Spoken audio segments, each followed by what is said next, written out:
You're listening to Interzone. This is a podcast that's interview based that covers all different areas of the arts. Oh, is We that why hope we call it Interzone? Because we're interviewing people? maybe. I mean, yes, Uh, of course. What a great idea. Of course, that was the intent. Actually, this is just going to be silence from now on. No, my name is Dave, and I'm joined with Well, I'm Adam, and yeah. we have a special guest joining us. On most episodes, we're going to be joined by someone else, but this is really cool. This is actually someone you interviewed a while back for a podcast at the Windsor Public Library here in Windsor, Ontario. But I'll let you give a little bit of introduction to this graphic designer and author who we spoke with today. Yeah, Raymond Biesigner is he's just a very interesting person, and he's been doing all sorts of interesting artistic things for quite some time. Illustrations, music, and now he's getting into the world of writing, and the two are combining. So he has this book out on Drawn and Quarterly. 9 times my work has been ripped off, and he's going to give a brief intro as well. But other than that, we're just going to let the interview talk for itself and check out this book. It's quite unique and humorous and fascinating. So, yeah, let's get to that. So, I'm Dave, and I'm here with Adam, and we're joined with Raymond. Raymond, why don't you just introduce yourself briefly and we'll get started? My name is Raymond Biesigner, and I am an illustrator, artist, and author. And I used to be a musician too until I quit cold turkey on my 40th birthday. And my work's been in everything from the New Yorker to Le Monde and the Guardian, and photocopied zines with the circulation of 10 or 12. Yeah, and this is what I've been doing for about 20 years now. Very cool. And we're here to talk about your new book, which is out on Drawn and Quarterly, called 9 times My Work Has Been Ripped Off. I just want to say I love the subtitle of that, an informal self-defense guide for independent creatives. I have to say I did go through the book just within the last 24 hours because I wanted to have a condensed reading of it. And I Mhm. love a lot of great anecdotes in here, but I think you can parse out a lot if you're a creative, especially a visual creative person trying to enter into any sort of, let's say, remunerating field to make sure your work is not ripped off. Not necessarily it's going to prevent it, but there are some great ways that you highlight to look for, I guess you could say, red flags about warnings of Mhm. what could happen. Yeah, it's important too. Like on first blush, you read the title and you might think it's someone complaining about people biting their style over and over. But I mean, the book is very much about wage theft and people trying not to pay me. About 7 out of the 9 chapters have to do with that.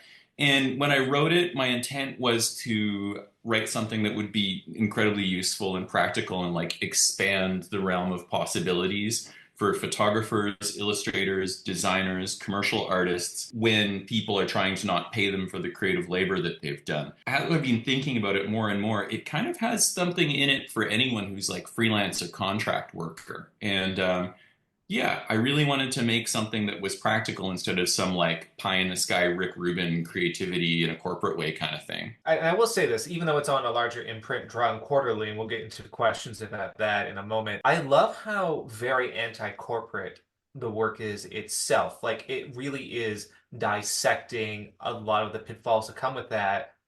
But there's a very sobering element to the book as well, where it's acknowledging well, the sustenance of life. You need to eat. You have a family that you need to help support. This is such a broad question, I know, but I'm Mhm. always curious about this with artists who have to make, I don't want to say a compromise, but they do know there's a limit to which they have an ethos and then they need to eat.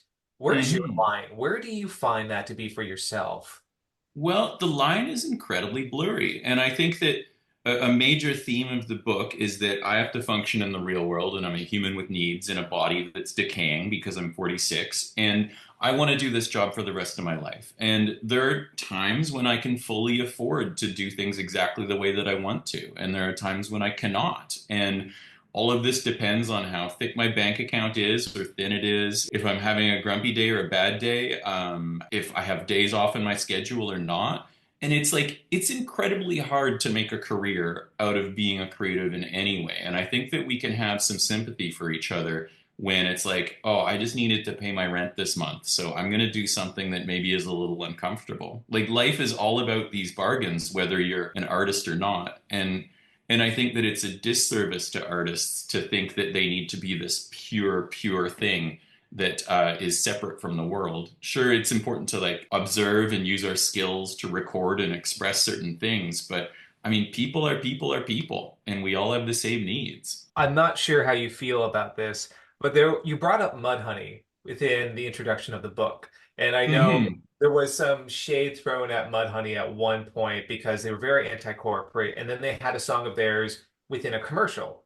And it Hmm. was like this call out of hypocrisy, hypocrites, but meanwhile, it's like they're not making huge revenue from their records. And for like a fairly innocuous like promotion, to me, I don't know. I just feel like there's a lack of nuance that sometimes happened a lot in these conversations, particularly in those halcyon days of the 1990s, where everything was about independence, going against corporate culture. I've noticed that's waned a little bit over the years, but do you Hmm. still find yourself embroiled in these sort of, I guess you could say, like purist sort of conversations about what an artist is supposed to do and what they're not supposed to do?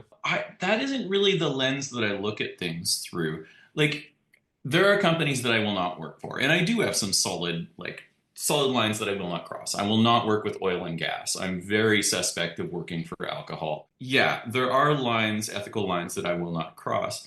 But the lens that I choose to look at all this stuff is through defending and developing the value of creative labor. So my entire career has been about like, how do I make sure that this doesn't turn into a job that stresses me out and makes me insane? And like your average creative worker is around for about 5 years in their 20s, and then they have to get a job doing something else because it's financially unsustainable. And I've been incredibly lucky by applying this ethos of like, how do I improve my working conditions that I've gotten to see, what I can do after 20, 25 years in the business doing what I do. And I think the world would be a better place if we could do that, or if more people could do that. And I think with Mudhoney, my question is, okay, so they're not making their ad for Raytheon or some sort of defense contractor that's evil. Was Mudhoney tactful, and did they have good advice? And were they able to create a deal that let them create more art in the way that they wanted to?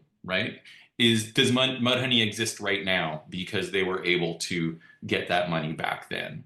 Those are the questions I'm way more interested in, and they're more on the labor side than on the purity side. And that's very refreshing to hear because even and I think with Mudhoney, the details are escaping me right now, but I think it was not even necessarily for a commercial product, but it was placing a song in a trailer for a film.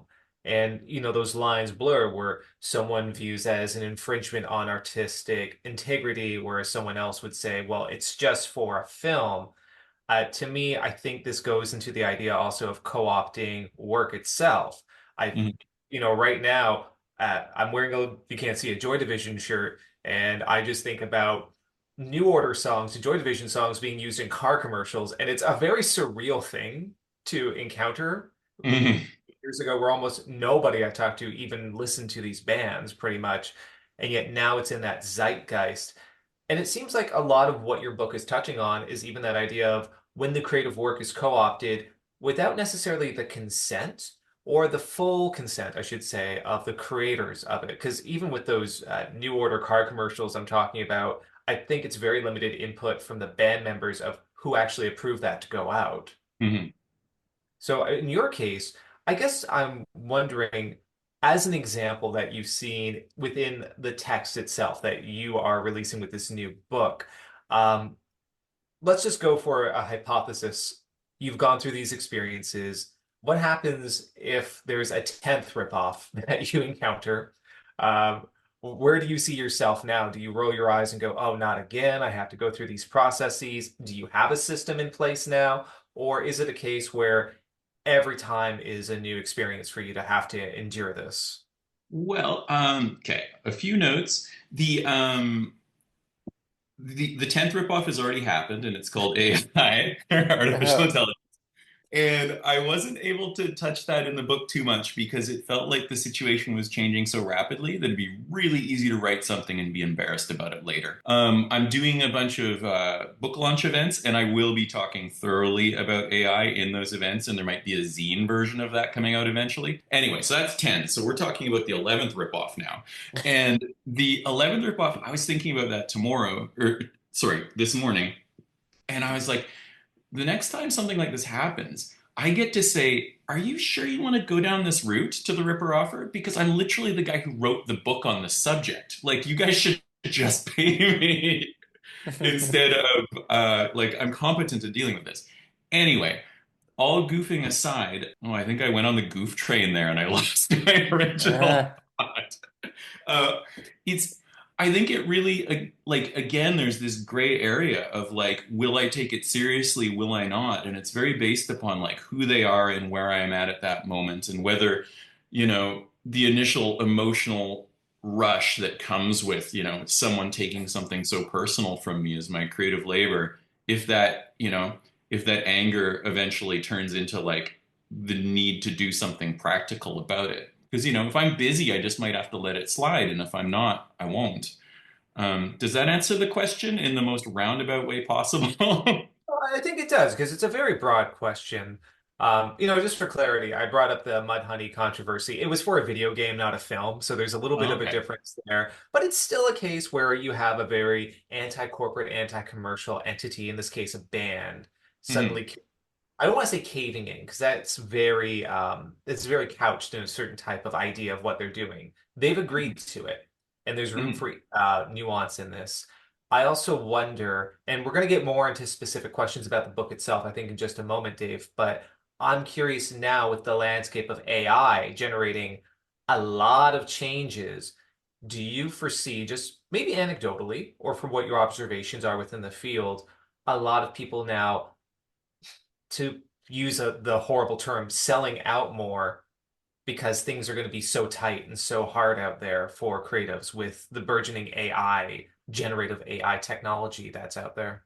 Okay. So I think that the gap between the marketing hype around AI and its actual capabilities, as far as making images, I think there's a tremendous gap between those two things. And so we, I think that AI itself, well, generative AI in the way that we have it right now, is not that useful as far as replacing people like me or a lot of illustrators. And I have right behind me an example of a provincially and civically sponsored roller skating event in Montreal. And these posters, it's a giant poster showing a bunch of people having fun at a roller skating rink. And it's for this giant, very cool, very fun, awesome skating event. And the poster was made by AI.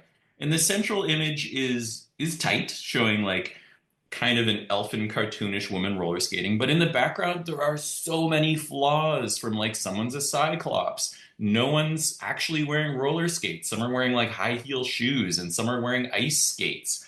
And another person's head is like 3 times larger than you'd expect. And another there's this pair of people who they're accompanied by their own doppelgangers who are like smaller but on the same horizon line and their flesh is melting. It's very Freddy Krueger. So like the machines are not there, but there's a lot of money and hype saying that they are. And none of the like pure AI companies are actually profitable at this point. There is this like CEO's fantasy of delaboring all of these businesses.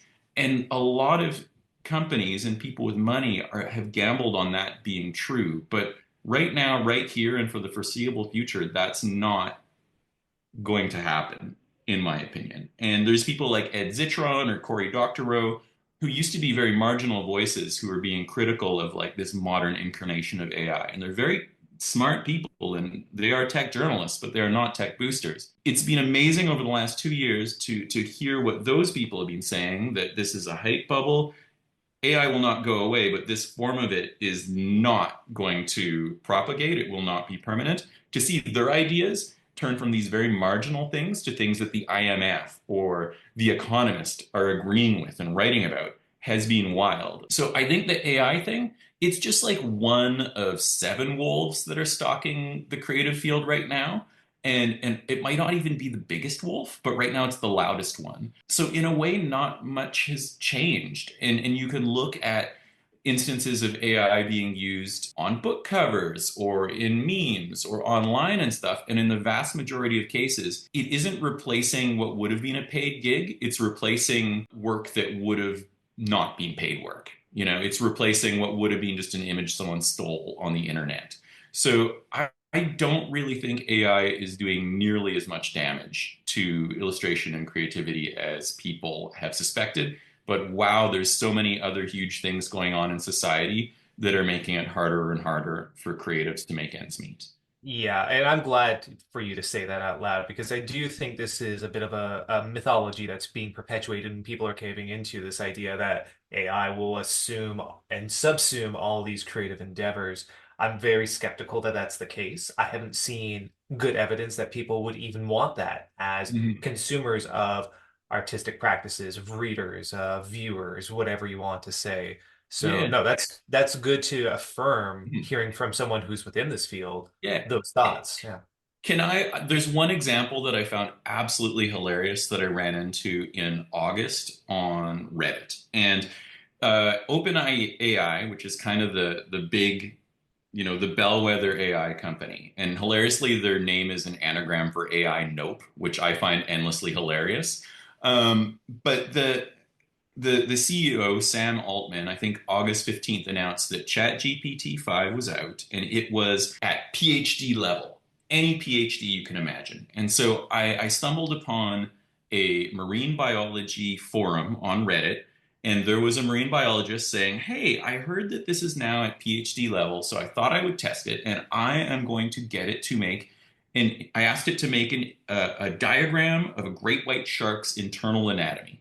And so, boop, boop, boop, boop, boop, there it is. And I look at the anatomy, looks like plausible internal anatomy. And then there are these little like arrows pointing out and naming all the different anatomical chunks.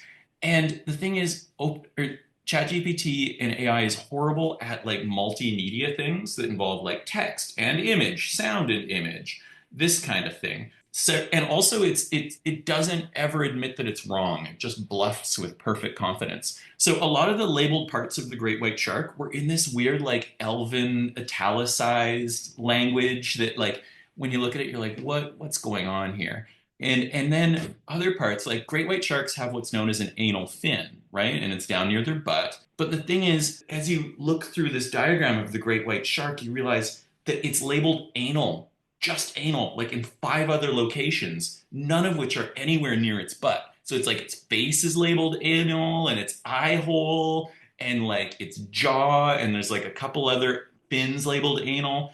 And someone on the Reddit was like, I know they say that it has a PhD, but a PhD in what? Like it's and so these things are trained on chunks of the internet, and it really makes me wonder what chunk of the internet that particular model was trained on. Um, so it's like there's this talk that I'm doing as part of the book launches, and it's called AI Nope, and it basically is about like what like looking at the flaws of AI and where creatives can take advantage of those flaws and create work that is like completely AI proof. Because even if this current wave disappears, there's a chance there's going to be models that are image generating and that are affordable. Who knows? So it's useful to be able to like find these instances like they can't do multimedia worth shit. They can't do like edge cases. It's an averaging machine, not an originality machine. So there are a lot of flaws in it that we can exploit. And also it's really easy to make fun of these things, and people love making fun of these things online. Like every post I've seen ridiculing an AI image is like incredibly popular. Anyway, this is yeah, I can talk about this all day. You know, you were bringing up the book launch, and Dave, we're going to talk about the book.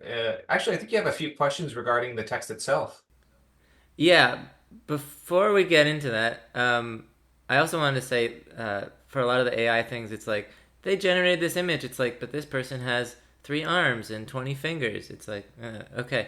But I wanted to ask before we jump into that, just because we were kind of touching on it already in our questions. There's definitely been a shift in I don't know how long, but it's been happening for a while, where there's like a mentality where people just don't feel that independent artists or artists are that valuable in some cases. And then there's always cuts. It's like, oh, we're gonna make cuts to this thing. It's usually the arts, but like, why do you think that everything is shifting towards that in general. Like there's always cuts. It always seems to be the arts, and then people seem to be devaluing these things that shouldn't be. Yeah, I think that there are a few things going on, and it's just like neoliberalism and the idea that the state needs to shrink and austerity and that kind of thing. And like text has always been taken more serious by serious people than art. I think too that I'm not much of a fan of like abstract expressionism, and I think that a lot of like abstract expressionist art just it feels like it doesn't have a purpose. I know that like I know there's an emotional purpose, but that's a real easy target for bureaucrats and such. I've kind of seen the writing on the wall as far as government funding for the arts goes, and I've never depended on it in my career. And I've kind of like part of why I have a foot in the commercial world is to make it so I'm never dependent on grants, kind of thing. Yeah, I think that it would be great if governments of all levels realized that like funding the arts was not a net negative. It would also be great if artists of all kinds and creatives stopped and thought about like how can my work relate to people in general, and how thought a little bit more of their audience and maybe even about like bettering social conditions, which is something you can do very subtly through good art and just well through art. I don't want to say good. I think that yeah, making art that is more relevant to the human condition and existence and the things that are important to us would probably be a good move for convincing the rest of society and the powers that be that we were something that were of value. I just think that's interesting because with abstract expressionism, I don't have any antipathy towards it. I think the early practitioners, I admire a lot of what was done, but I am impressed, I'll say, by how easily that was co-opted by corporate culture. Because you go into Yeah. a space or you go into a facility or a bank, and there's abstract expressionism on the wall, but very like piecemeal. And I think it is because maybe by degrees it's so easy to depoliticize it because Mhm. of the level of abstraction. Absolutely. It's like they're like I've intentionally stayed away from the fine art world because it seems like it just might be a way for rich people to invest money in things and look cool. And yeah, so much of what I do has been about staying away from that and making sure that what I do is accessible to your average human being instead of just something traded by rich peoples and companies and used as a tax shelter or money laundering device. Yeah, and you do touch on this in the book. You talk a lot about like how illustrators were paid a really long time ago, like in the early 1900s. And you compare it with like jobs that were done for like the Globe and Mail and things. But there's also another thing like I can't remember if you touched on it in the book, but like say you go to like get your car fixed, you get charged for labor in addition to the cost of other things, but not for art. It's just like a lump sum, right? I guess we're putting that in there with it, but that's an interesting thing to think about. It really is. And it's wild how much of like the value of art and labor and like creative labor is so flexible. Like Mm. I think because we're so like creative laborers are comparatively rare and so much of the value of what we do is based upon like who we are and the ideas within. And like if you take a drawing done by me that's 6 inches by 6 inches that's being used in a magazine, and you take a picture of a drawing, or if you take a drawing done by another illustrator who's brand new with the same, filling the same spot with the same size, we might come up with very different prices as far as what that's worth because there's so little convention. And it's fascinating that a lot of in a few of the ripoffs that are in the book, there's just a lack of understanding of the value of what I do. And I play with that sometimes too. Like one of the ripoffs in chapter 9, someone has taken an image that I made that was personal work and then used it as part of their corporate communications for 3 years without telling me. And they even went as far as cropping my signature off of it. And I was very angry. When this happened, and I didn't have much time, and I felt that they had done something wrong to me, and I had done nothing wrong. So when they asked on the phone, like, what is this? Like, what do you want from us? And I just said $20,000. And that figure was not based upon my going rate. It was based upon my going rate when someone who I would never work with takes an image that I would never sell, and uses it without telling me. And there really isn't like a lawyer can't look in a book and figure out what the value of that is. Right. I get to make that up and get to use it as like in any way I want. And it's just as valid as anything else. Whether they're going to actually pay it or, make another offer, or, counter or whatever, who knows? But this is what happens when you live in a completely unregulated contract-based freelance world. Yeah. How did you get connected with Drawn and Quarterly and get this book to them? Like, did you already have it mostly written when you proposed it? Just how did that kind of connection happen? The relationship with Drawn and Quarterly, about 15 years ago, I used to host a like artist and creative talking session kind of thing at a bar called Turbo House in Montreal. And I asked and got Peggy Burns, the publisher of Drawn and Quarterly, to come and talk. And so I met her. We had a great time. And then I proposed some books to her way back then, and she was like, nope, nope, nope, nope. And then I didn't talk to her for a decade, but in 2023, that instance that I just told you about, where I was like, I need $20,000 to make this work, happened. And I was incredibly angry and had a very long, protracted negotiation with this very large institution that had used my illustration without permission. And at one point, as an effort to make leverage happen, I was like, I'm going to make an art pamphlet that will be illustrated and it will be all about 8 times my work has been ripped off. And this time will be the 8th time. And I will be able to make more money selling art pamphlets than you guys are offering me. So it makes no sense for me to accept a non-disclosure agreement and sign on with you guys and take your settlement when I can do way better on my own. Eventually, they were like, oh gosh, okay, we'll pay you. And I took that money, but I didn't sign a non-disclosure agreement. And while I did post like a mock-up of that pamphlet on the internet, and people were very excited and curious about my experiences. And people really identified a lack of this kind of information out there in the creative world. So I thought, okay, well, maybe this is a book. And then I wrote a proposal chapter, and people took me seriously as a writer because of my previous book. And Drawn and Quarterly was receptive, and they made an offer, and I went with it. And I'm so delighted that this isn't really the type of book they usually put out. Like they're mostly graphic novels, but they saw the value of it, and they felt that the timing is right, given where society and creatives are. And yeah, I'm absolutely delighted that they greenlit this and that it's coming out. And judging by the enthusiasm that I've received for this book so far, yeah, it was the right call. The right time for this book is right now. You touched upon previous work that's referring to 305 Lost Buildings of Canada. Yeah, totally.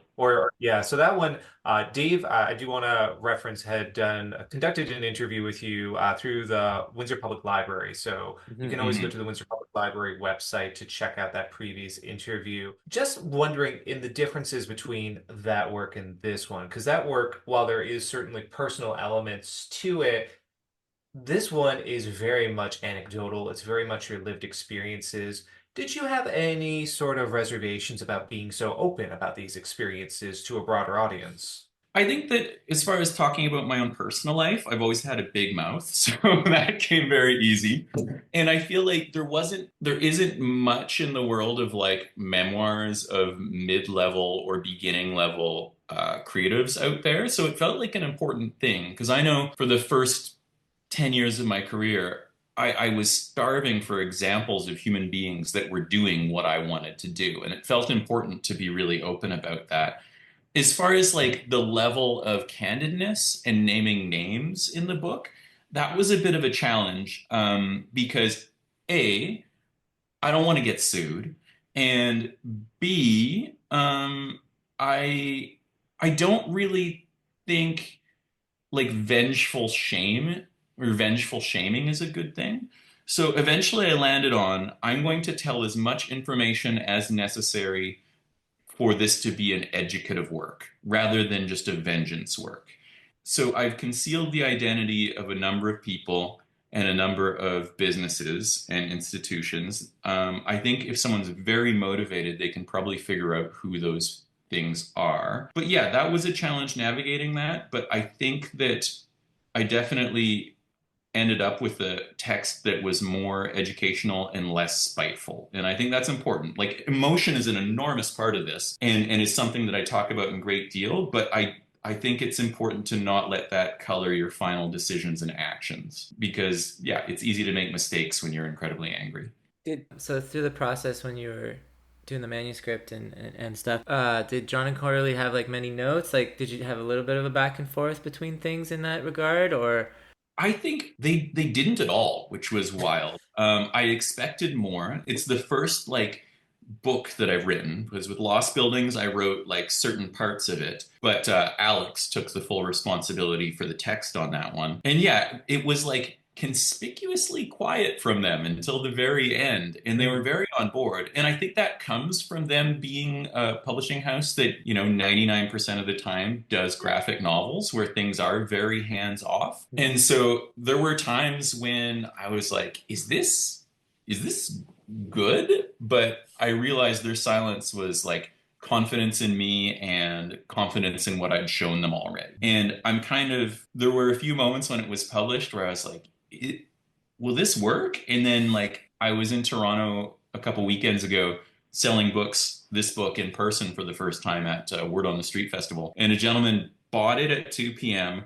and then just binge read it overnight and texted me at 2 p.m. the next day being like, I loved it. I fell asleep with it in my hands. This is so useful. And that it would be a so-called page turner makes me really excited.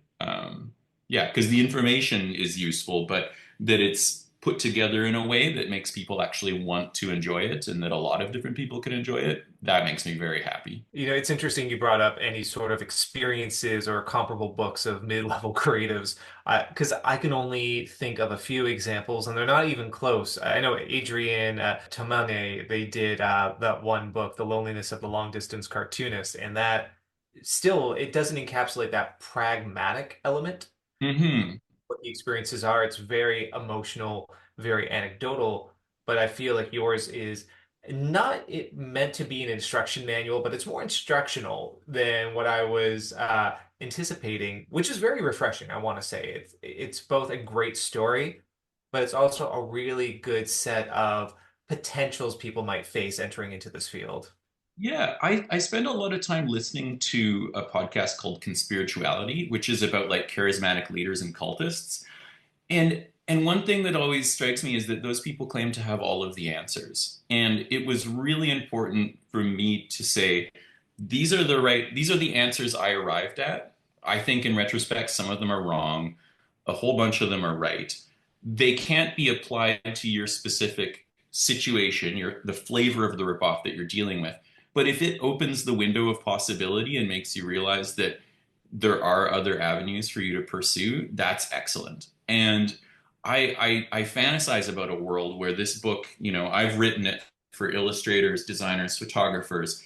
I would love for this book to be written by a fast food worker for fast food workers and I would love this book to be explored, the concept of it, like this semi-practical informal guide to be written by people doing different jobs, because I think that we don't talk about labor so much. And unions are a thing, yes, but the union experience isn't applicable to so many jobs that people have and so many ways that people need to exist in. Hey, Adam. Raymond was just talking about how he met Chester Brown. I met him at that Word on the Street festival a couple weekends ago. We were signing books together. And like I'd read a lot of his stuff before, but I was just telling David about the memoir aspect of my book and how it contrasts to some of Chester's work, where I just got a book of his called The Playboy, and it's all about how when he was 15 in Chateauguay, right across the river here, and bought his first porno magazine and then hid it under a board in the woods. And I just contrast that memoir with my memoir, and it's a little different. Yeah. I also think about another author you brought up. I thought about Cory Doctorow. There's like parallels happening. I think when Doctorow, not so much in his fiction, but his nonfiction journalistic pieces, he talks about what's happening with creative works, what's happening with the effect of AI and the internet on Yeah. so many creative fields. But I do see that happening a lot with you. In fact, even in the opening of the book, you have your list of considerations, and I think you've planned it out in a way I really appreciated these sort of ideas of the 1990s of what transpired for what is in terms of being creative and not selling out compared to what we have to consider now and the idea Hmm. of copyright being turned on its head because of the internet. Yeah, Cory Doctorow is a neat one. I listen to interviews with him all the time, and he always has about a paragraph about illustrators that is usually really well thought out. And I'm just thrilled that someone who's a tech writer is actually thinking about us. Hilariously, back in maybe 2004, I accompanied one of his first short fiction works in a Minnesota magazine called The Rake that no longer exists. It was called I'm like familiar with the break. Yeah. yeah, I think they don't exist anymore. But yeah, so a long time ago, I illustrated one of his stories. Yeah, good to see him surface as someone who I consider very competent and intelligent when it comes to tech.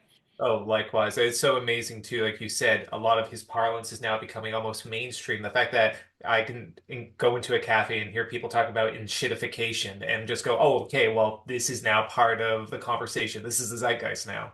Yeah, totally. He's doing a book launch at the Drawn and Quarterly store 2 days after mine, so I think I'm gonna pull some strings and make sure he gets a copy of my book because Yeah. I think he might appreciate that. You were part of the independent music scene for a while, and you did that in conjunction with illustrated work, and the two often went together. But what do you think? Was there anything during that time that influenced you in the way that you do things now in your illustrated work, that you learned maybe through the independent music scenes you were part of that you still use today? Oh yeah, absolutely. Like my visual career and my music stuff, they grew together. And I think like the core of what I've been doing or what I've done in both of these things is taking a look at what I have as far as skills and materials and resources and making the absolute most out of them. And I mean, all my bands were all two-piece bands, very simple, no effects, just taking, six strings, drums, vocals and seeing how far you can push that. And for me, in illustration as well, I started out in the student press environment where there was no color and it was all black and white. And then, that turns into doing posters for events. And again, like printing in black and white is 10 times cheaper than printing in color. And so that notion of efficiency and also having there be like an informational substance behind things has governed all of those things. When I turned 40, my wife was pregnant with our second kid, and I just had to make a decision where it's like, okay, music does not pay the bills in a way that visual art does. And I don't think that as a feminist father, I can leave my wife at home with our two kids while I go out and be party dude. So it was just time to close that chapter of my life. And I think it would have been a harder decision to make if I didn't have this other outlet for those ideas and a different way to explore those ideas. But yeah, that happened. Our last show was in the basement of this house that I'm in right now, in front of some of my best friends. And yeah, it was a really nice ending to the music part of my life. And then going into this next phase, I'm really interested by something that you kept going back to, even though I don't think this is what people would glean the book being about from the title or maybe the initial reading. A lot of it seems to me about being able to discover your voice as an artist or as a creative, however you want to frame that. Mhm. I'm wondering, and again, broad question, but someone who is maybe just entering into a field or just beginning an artistic practice, what would you say to someone who feels they're struggling to find their voice? I know the book will talk about this, but maybe just conversationally, if you don't mind touching upon that. For sure. I think it's incredibly important. I mean, Finding your own voice is important. I don't think there's much of a career for anyone who is being like a style or idea chameleon and just like absorbing and outputting things in the latest style that they've seen. I think that one must look at their life, the parts of their life outside of art, and use that as inspiration. Like, what are your personal habits? What books do you like read? What subjects do you like? I've described it before as like style is autobiography, and you need to be able to look at yourself, and you need to look at the outside world that isn't artistic and find what is important to you and find ways to apply that to your work. The idea of like off medium inspiration, that kind of thing. You could also read chapter 4 or 3 of my book, which is all about this, and someone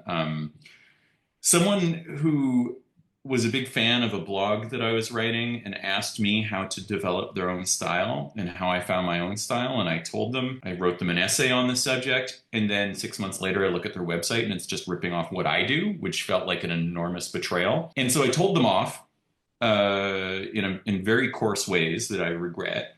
And then in preparation for this book, I sent them and I was like, 15 years have passed. How you doing?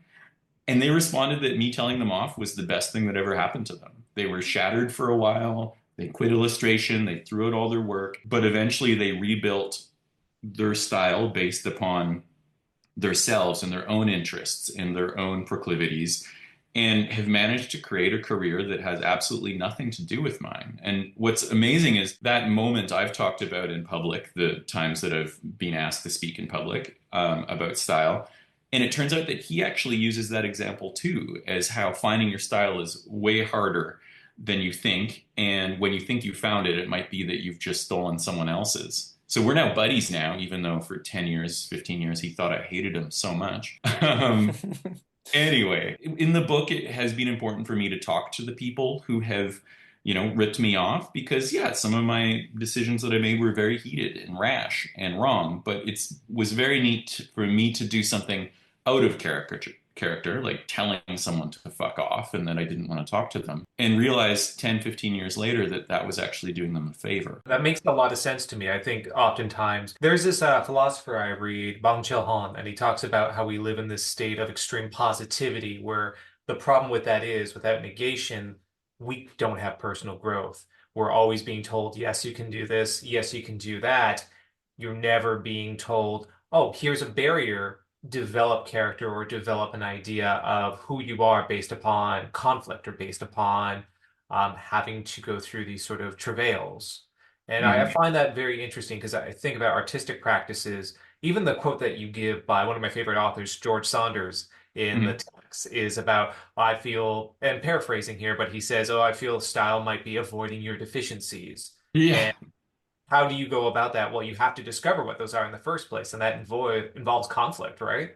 Yeah, my old assistant Hannah Berger, she exposed me to that quote, and I was like, this hits so close to home because it's like I can do what I do because it's all I know how to do. I didn't go to art school.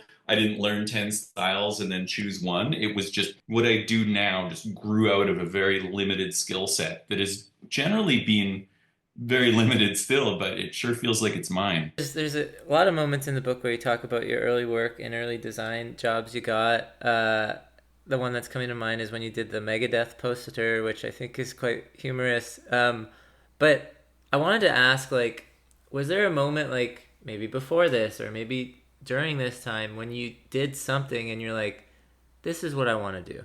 I want to do this. It was all very pragmatic.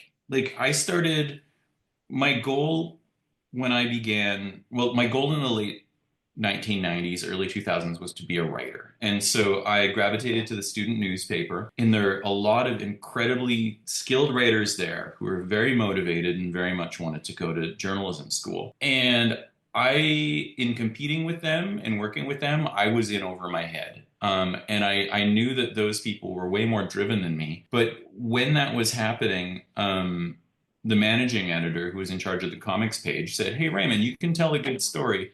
Why don't you make a comic?" And so I kind of taught myself to draw over 16 issues of the student newspaper.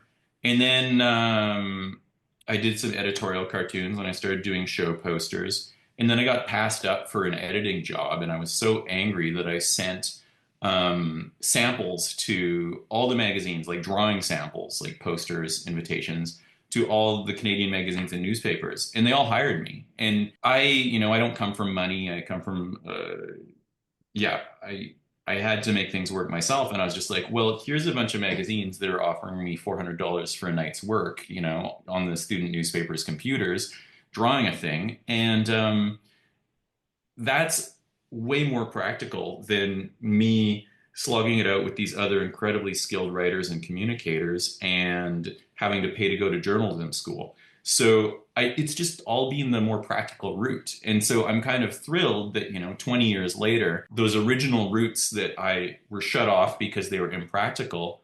I have a degree in history. Now I'm applying it to my work a whole bunch. Now I'm writing more. Like, that's really exciting that I finally get to explore that stuff later in life. The path has been like, I became an illustrator by accident almost. And it's really neat to see now that I'm in a more comfortable space and I can do more of what I want, to see all these original interests come together. In terms of the book itself, I think at this point of the interview, we should do the shameless plugging. Let's talk about it. Where people can find it, how amazing it is, which, by the way, having read it, it is really insightful. It tells great stories. You do tell a good yarn. So I do want to say this isn't a dry text. Don't worry. This isn't just an instruction manual. But Ray, why don't you talk about where people can find the book, when it's out, all that good stuff. Well, it is out on the 21st of October, 2025. You can buy it before then, though. You can pre-order from drawnandquarterly.com or any of the book selling websites that you're familiar with. Or you can talk to your local bookstore and get them to pre-order you a copy. I know if you order through Drawn and Quarterly directly, they'll even send you a copy right now, so you don't have to wait. And it should have fairly wide distribution internationally and in bookstores, although I think maybe some bookstores won't know what to do with it. Like, is it a business book? Is it a memoir? Is it an art book? Is it a graphic novel? Who knows? It's all of them. Yeah, it's going to be interesting to see how much it's misfiled, although I don't know the correct section for it myself. I think with the 305 Lost Buildings, it had a similar problem where it's like, is it an architecture book or is it an art book? And I've seen it mistakenly classified as a graphic novel. Like, it has 60 full-page illustrations by me, but they are not telling a narrative directly. They're just interspersed throughout the book. So, illustrated non-fiction business creativity memoir? I think we don't have too many other things we wanted to ask. I'm just wondering, how did you decide on 9? 9 things to write about. Well, it looked nice typographically. And another ripoff did happen. Okay, in choosing the ripoffs, I wanted to make sure there was a great diversity of the flavor and type of ripoff. And I was reminded of another big one that happened to me after making that original mock-up of 8 times. So it turned into 9. It was almost 10 because, I considered writing an AI chapter. But that's for other people to do in formats that deal with changing information better. And there's a lot of like sub ripoffs in there too. Like if you technically counted every ripoff in the book, I think you would end up closer to 15 or 20 that happened to me. And I of course touch upon a few other people's ripoffs too, like when Zara was ripping off Tuesday Basson, the Los Angeles illustrator, in I think that was late 2000s. I kind of put on my journalist hat and try and explore that as best as possible when there's non-disclosure agreements floating around. And thankfully, there's a lot of stuff in the public domain about that kind of thing with that situation. Okay. Adam, did you have anything else you wanted to touch on, or? Well, the only other question to ask, I think, at this point is future endeavors. You have this book out. Yeah, by the time this podcast is up, it will either be already available commercially or just about to be. So, what's the future hold, Raymond? What else are you doing? Oh boy, right now I'm drawing buses. I'm excited about making art. Whoa, reflecting the institutions that your average human being is involved with. So I'm doing a series about 18 different mass transit buses in the public sector, mostly from around the world. I'm kind of fascinated by how there is this object, the city bus, that is used everywhere, and they have, some things in common. Usually there's a ticker showing where it's going. They have wheels, they have a steering wheel, but the color schemes, the way they organize information, the use of logos, all of these are different. And that kind of fascinates me, how different societies have interpreted these very familiar objects. And also, buses are great. Cars are the worst. Hmm. I think it's a great reflection on whatever community the bus is in, not only for the amount of use it receives, but also the seating layout, the arrangements, the capacity limits. Like it says a lot about the values of community and the need of transportation wherever you find buses in not only respective countries, but respective municipalities. So I'm actually very intrigued by that.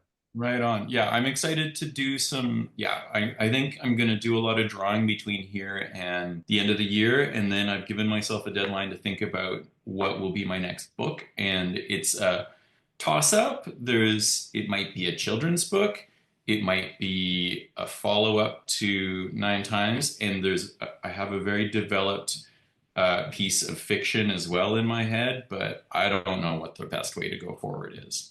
Well, thanks for chatting with us and putting this book out. It's really cool. And yeah, I don't have any other questions at this time. Do you have anything else you want to add?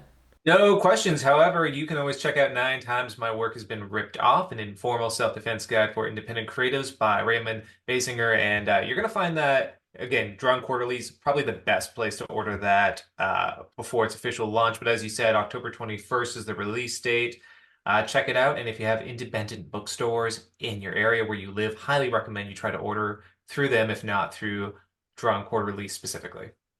Oh, and I forgot to mention, I have a website and it's called www.15.ca, and you spell out 15, and it does a fairly reasonable job of encompassing all the different things that I do. Beautiful. That's awesome. Thanks, Raymond. Thanks again. Oh, my pleasure. Anytime. All right, a very special thank you to Raymond Basinger for agreeing to speak with us. Again, we were talking about his latest release, which is Nine Times My Work Has Been Ripped Off, an informal self-defense guide for independent creatives. And there was another fantastic book that Raymond helped to co-author and illustrate that was just about 2 years back called 305 Lost Buildings of Canada. Again, you can check out that interview from the Windsor Public Library website for a podcast that was conducted there. But this is Interzone talking to Raymond Basinger about Nine Times My Work Has Been Ripped Off. Thanks for listening to this, tuning in, however you're listening. Visit our Substack and subscribe. You can also find us on most of the podcasting streaming websites as well. What is our Substack, Dave? That's a great question. I should get that information, shouldn't I? Our website is interzonepod, pod.substack.com, and you can subscribe there, and we'll also have little posts with a little bit of anecdotal posts related to each episode as we do release them, and you can find them there, and if you subscribe, you'll get notified every single time there's a new episode, and you won't have to do anything but listen. Yeah, be passive and listen, but be active and get Raymond's new book. It is fantastic. Again, the book, one last time, it is titled Nine Times My Work Has Been Ripped Off. You can get that directly from Drawn Quarterly if you go to their website to purchase. However, you can also go to a local bookstore in your area to order it. If you're in the Windsor, Ontario area, definitely go to Biblioasis, our premier independent bookshop here in the city, and you can order it through them.